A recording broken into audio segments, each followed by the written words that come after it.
দিনাজপুরের হাকিমপুরে ৭.৫ কোটি টাকা ব্যয়ে বর্জ্য থেকে জৈব সার তৈরির ওয়েস্ট ম্যানেজমেন্ট প্ল্যান্টের কাজ প্রায় শেষ হয়েছে ৯০%। এখানে মানব ও কঠিন বর্জ্য থেকে উৎপাদন করা হবে জৈব সার, যা ব্যাপক অবদান রাখবে কৃষিক্ষেত্রে। জনস্বাস্থ্য প্রকৌশল অধিদপ্তর এবং স্থানীয় হাকিমপুর পৌরসভা যৌথভাবে জৈব সার তৈরির কাজ শুরু করবে। যত্রতত্র পড়ে থাকা মানব বর্জ্য ও কঠিন বর্জ্য থেকে জৈব সার তৈরি করা হবে হাকিমপুর পৌর এলাকায়। হাকিমপুর উপজেলা সদরের পল্লী এলাকায় ১ একর জমির উপর তৈরি করা হবে বর্জ্য থেকে জৈব সার তৈরির কারখানা, যার নাম দেওয়া হয়েছে ওয়েস্ট ম্যানেজমেন্ট প্ল্যান্ট। হাকিমপুর উপজেলার বিভিন্ন এলাকা থেকে মানব বর্জ্য ও কঠিন বর্জ্য সংগ্রহ করে প্রক্রিয়াজাতের মাধ্যমে তৈরি হবে জৈব সার। এখানকার উৎপাদিত জৈব সার অবদান রাখবে কৃষিক্ষেত্রে। এটা হলে এলাকার আবর্জনাগুলো পরিষ্কারও হবে, উইথ হলো জৈব সার থেকে আমরাও অনেক কিছু উপকৃত হব।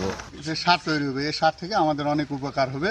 আমরা এই কাজটা শুরু করেছিলাম প্রায় ১ বছরের মতো হয়ে গেছে, এখন আমাদের শেষের দিকে। ওয়ালটন ফ্রিজ কিনে অনেকের মতো আপনিও হয়ে যেতে পারেন মিলেনিয়াল, সেরা পণ্যের সেরা অফার।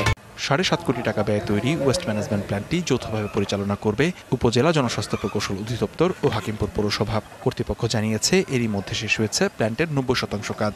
ময়লা আবর্জনাগুলো আমরা প্ল্যান্টে নিয়ে যাওয়ার পরে সেখান থেকে আমরা জৈব সার উৎপাদন করব এবং এই জৈব সার কৃষকরা ব্যবহার করতে পারবে। আমাদের একাধারে এই হাকিমপুর পৌরসভা পরিচ্ছন্ন থাকবে, দ্বিতীয়ত এই পরিচ্ছন্নতার সাথে সাথে এখানে কৃষকরা জৈব সারও এখানে পাবে। সার ইউজ না করে জৈব সার ইউজ করলে পরে মাটির গুণগত মান ভালো থাকবে, জমির গুণগত মান ভালো থাকবে।